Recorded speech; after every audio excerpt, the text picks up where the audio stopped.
აი ეს კადრები, რომელსაც ახლა ვაჩვენებ, ეს არის გადაღებული თბილისში, აი რამდენიმე დღის წინ.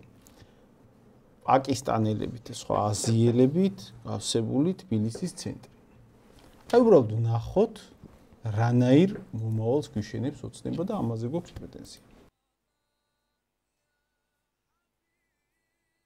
ხედავთ, ეს არის ბაირამის დაწყების რაღაცა, ხო?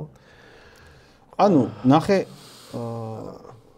ეს არის რაღაც აზიის დედაქალაქს მოგაგონებს, ეს არ გავს თბილის, ხო, აშკარაა, რაღაცა სურათია, როგორიც არ იყო არასოდეს ახლოსაც კი. მოდი აი ვინმე ვიღაცამ რო არ დაგვაქვს ბავშვობაში, არ ჩემ სტუდენტობაში არასოდეს არ იყო კაცო ეს. არც 3 წლის წინ. ეხა შახაბასის იმის დროს არ ვიცი, შემოსევების დროს რა იყო, მაგრამ უყურეთ რა შეესაკ. თან ვერავინ ვერ დაგვაბრალოს აქ რაღაც ისლამოფობია.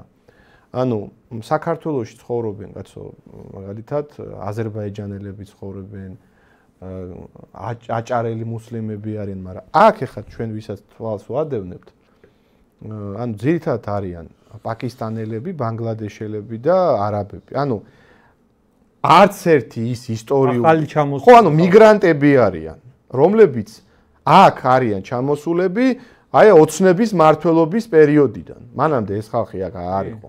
ხო და აი თუ შეიძლება ისევ გამოვიტანოთ აი ეს კადრები რა. უყურეთ ხალხო, ანუ ათასობით ადამიანია უკვე. თან ყველა მამაკაცია რატომღაც. ახალგაზრდა მამაკაცი. აი წვევანდელი ასაკის რამე რო იომებს. აი ხო და ეს ახლა ვისი რა თმინდა მე ეს ხალხი აქ, აი ვინმე მამიხსნას. რაში მჭირდება მე ეს ბანგლადეში და პაკისტანი ჩემს ქვეყანაში?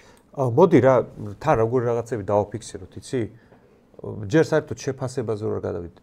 ოცნების საიმიგრაციო პოლიტიკამ ხო დადო ეს შედეგი. ვიღაცას მოგწონთ, ვიღაცას არ მოსწონს, ჯერ არ მაგას ჯერ არ ვარჩევ ეს. კაია, ცუდი ესეთი. მოდი ფაქტები დავასახელოთ.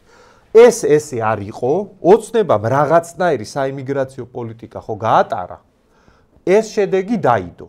სხვანაირი საიმიგრაციო პოლიტიკა რო გაეტარებია, სხვა შედეგი იქნებოდა. ანუ ოცნების პოლიტიკა იწვევს ამას.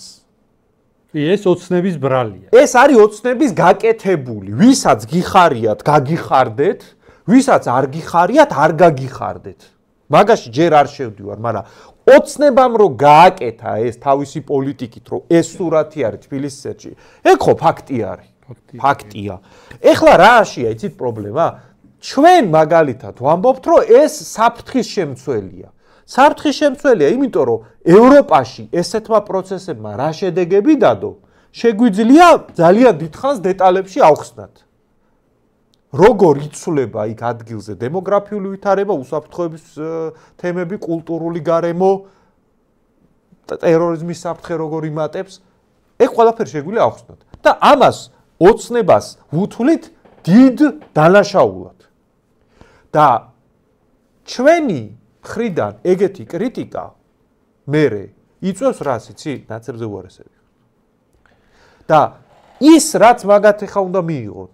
აი ეხლა მე რასაც ვლაპარაკობ, ოცნებას შეუძლია რომ ამისი ლაპარაკი ამიკრძალოს რა დონეზე პარტია გამიუქო. ხო, ერთი რამე უნდა დავამატო უბრალოდ იდეოლოგიურ საკითხში რა. ჩვენ ხო მაინც ეხლა იდეოლოგიურ საკითხებს დიდ მნიშვნელობას ვანიჭებთ. იდეოლოგიური საკითხით, აი თუ კი ვიღაცა გაკონსერვატორ და არა აქვს მნიშვნელობა ვინ იჩემებს ამას. არ მაინტერესებს, თუ უნდა ყველა დადგეს რიგში და ყველა მიძახოს რომ კონსერვატორები. მაგრამ კონსერვატიული ძალა თავის შინაარსში გულისხმობს იმას, რომ ის ასეთი პოლიტიკის მომხრე არ უნდა იყოს. ეგ არის ანუ კონსერვატიული მიდგომა არის ნაციონალური ინტერესების გატარება, ეროვნული ინტერესების გატარება, იდენტობა ერის, ეგეთი საკითხების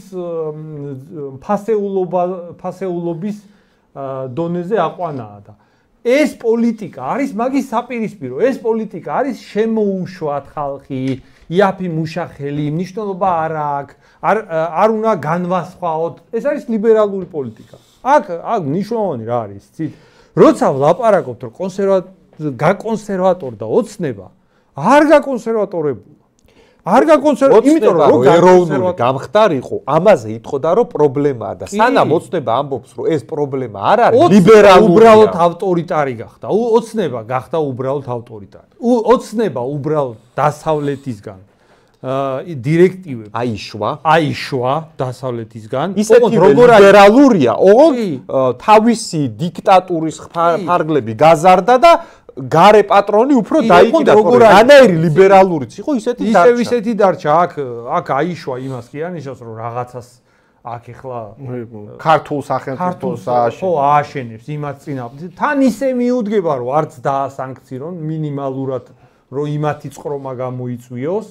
თან აქ გარშემო იქ არაბებს შემოიყვანს, იმას შემოიყვანს. აქ სინამდვილეში მარტივია რა, საქართველოში ეს მთავრობა არაფერი არ გაკონსერვატორებულა.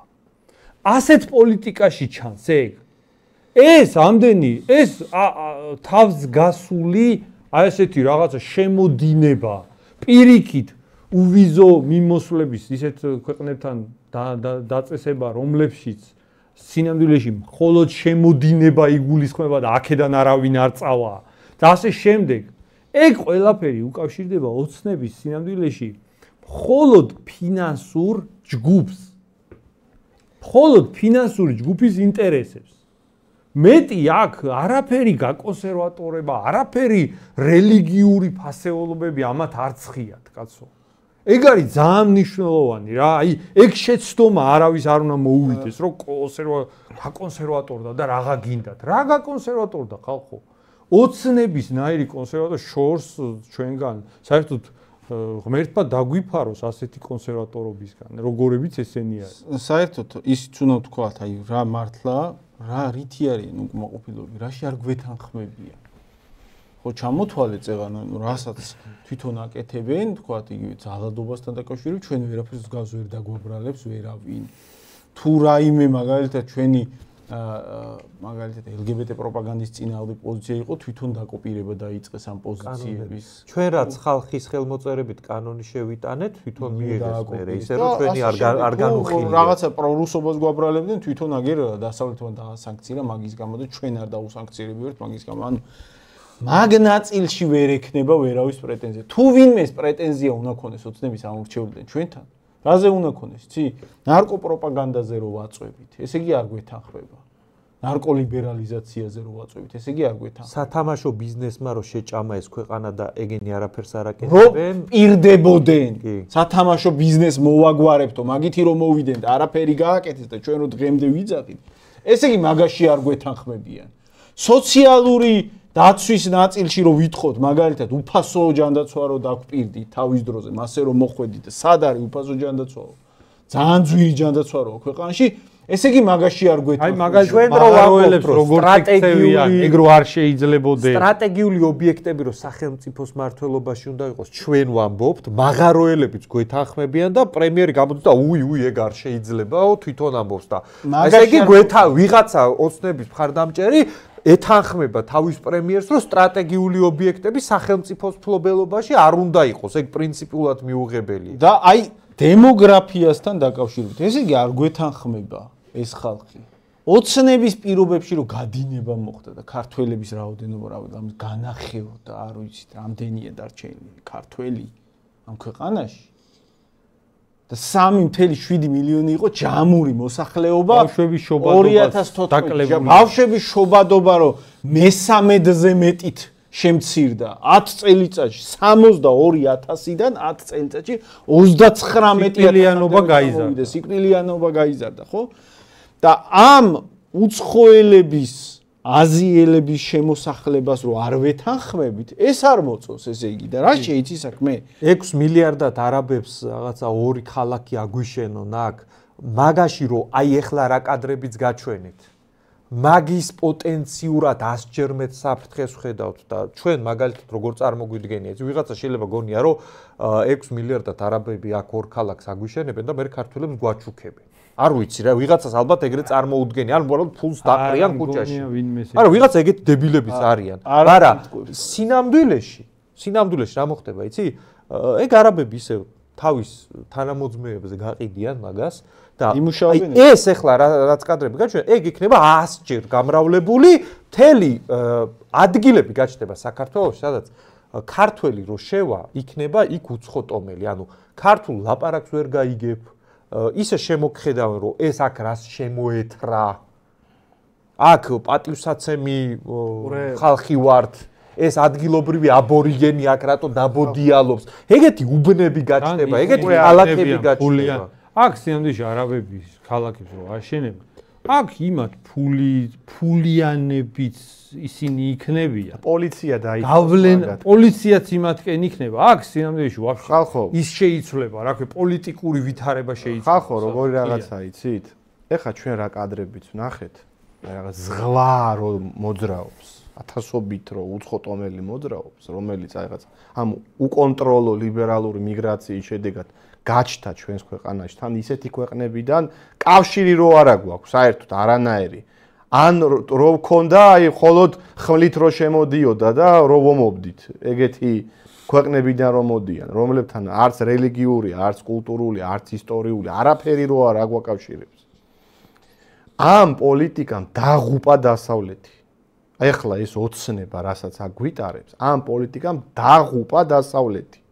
ამერიკის შეერთებული შტატების ვიცე-პრეზიდენტი გამოვიდა და პირდაპირ აღიარა, რომ გერმანია, როდესაც აი ასეთ პოლიტიკას მიმართავს, სუიციდს იტარებს. კი, ტრამპის გამარჯვებაც მაგის გამოხმაურებაა, რომ არ გვინდა რა ეს რაღაც უკონტროლო მიგრაცია და სხვათა შორის ეგ იმხელა ფაქტორი არის, რომ აგერ საფრანგეთში თავარი ოპოზიციური კანდიდატი დაიჭირეს ახლა. მაგის გამო, რომ ისიც ამ უკონტროლო პოლიტიკას მიგრაციას ეწინააღმდეგებოდა და ხალხო როგორი რაღაცა იცით? ეს ამ ოცნება რაღაც გენოციდს რასაც ატარებს ახლა სხვადასხვა ფორმით. ძალიან დიდი სისხლით დამთავრდება ეს, ახლა მე არავის არ ვაშინებ. ეს დამთავრდება ძალიან დიდი სისხლით და აგიხსნით რატო? ეს არ არის მოწოდება, გაფრთხილება და წუხილი რო არ მოხდება. რა მოხდება გეტყვით?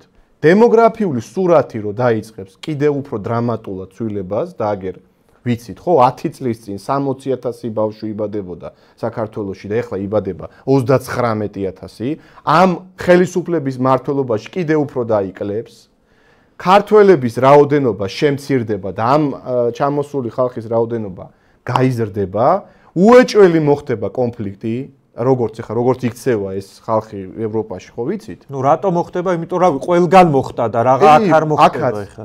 უყურეთ ეხლა ჩვენ ქართველები ცოტა სხვანაირი ხალხი ვართ. სანამ ჯერ კიდევ ვიქნებით იმ რაოდენობის, რომ წინააღმდეგობის გაწევა შეგვიძლია, ეხლა აქ გერმანელებივით და ფრანგებივით არავის არ მოუთმენთ. თან ეხლა რაღაც ისტორიაში რომ დავბრუნდეთ, ბახტრიონის გამოცდილება გვაქვს და ბევრი ეგეთი გამოცდილება გვაქვს, ხალხი რო ორგანიზდებოდა თავის მეფეების და ბიძინა ივანიშვილების გარეშე. და ნუ მივიყვანთ ამ ქვეყანას იმ მდგომარეობამდე, რომ აქ სერიოზული დაპირისპირებები მოხდეს. ეგ ყველასთვის თუდად დამთავრდება. მათ შორის ჩვენთვისაც თუდად დამთავრდება. უკიდურეს ზღვრამდე მიხვალ და უკიდურესი ზომების მიღება მოგიწევს, შენს დაზიანდები მაგით და ვინც ამ ხელისუფლებას უჭერთ მხარს და ტაშს უკრავთ, თქვენ შვილებზე მაინც იფიქრეთ. თქვენს მომავალზე იფიქრებთ, რანაირ საქართველოში მოუწევთ მათ ცხოვრება ამ პოლიტიკის შედეგად. მან გამოსავალი ახლა შეიძლება ბევრი გვეთანხმებოდეს. ოღონ აი როგორ უყურებდეს ამ საკითხს. ესი გვეთანხმება, ნერვიულობს, ოღონ გამოსავალი წარმოუდგენია. კი, მაგრამ აბა რაღაც აი გაურკვეველი რაღაც არა გამოკვეთილი შინაარსი. გამოსავალი გაც მარტივია მანდ. რომელი ძალებიც ამაზე რეალურად ნერვიულობენ, მაგათ უნდა დაუჭირო მხარი. ოცნების პირობებში ხო ეს შედეგი დაიდო, ეს სურათი დაიდო. ოცნების პირობებში ხო გადინება ხდება. ხო დაიცალა ქვეყანა ქართველებისგან. ხო შემოდინება ხდება არა ქართველების. ხო დაიგეგმა 6 მილიარდად არაბული ქალაქების აშენება. არაბული ქალაქები თუ არ გინდა, ხო, გასაგებია, რომ ოცნება გიშენებს, ოცნებას რაც უფრო მხარს დაუჭერ, რაც უფრო გაუმაგრებ ზურგს, მით უფრო მარტივად აგიშენებს. არ გინდა არაბული ქალაქების აშენება? რავი, ჩვენ მაგალითად მაგის წინააღმდეგ ვიბრძოლებთ. ეხლა რა და ეგ ხო გვეტყობა, რომ მასეთ რაღაცებზე ნამდვილად ნერვიულ. თან შენ თუ იმაზე ნერვიულობ, რომ ვაიმე ნაცები არ მოbrunდნენ, რავი, ხა ეგ ხო მაინც იცი, რომ ჩვენ ანტინაცური ძალა ვართ. ეგ ხო მაინც იცი, რომ ჩვენზე ხმის მოცემა ნაცების გაძლიერებას არ ნიშნავს პირიქით. ანუ ოცნება რომ ნაცებთან კოჰაბიტირებული იყო და შარლ მიშელის შეთანხმებებს აფორმებდა მაგათთან, მაშინაც ამაზრზე ვიყავით და ყოველთვის მაგაზე ვართ. ანუ ეგ საფრთხე ჩვენ შემთხვევაში არ გიდგას, ოღონდ ოცნება რასაც მიქარავს, არასწორად აკეთებს. მაგაზე პროტესტის გამოთქმის საშუალება ერთადერთი გააქვს, რომ ოცნება შეწუხდეს და ოცნება რითი არ წუხდება, იცი? რამდენი ხანიც გინდა იდექი ქუჩაში. აი, თუ გინდა სახელმწიფო კანცელარიის კედელს თან ასე დადექი და თავი ურტყი. აი, 24 საათი ესე თავი ურტყი, წითლად შეღებე თუ გინდა შენი თავის რტყმით შენობა, სადაც ხალხი ფეხზე კიდიათ, კაცო.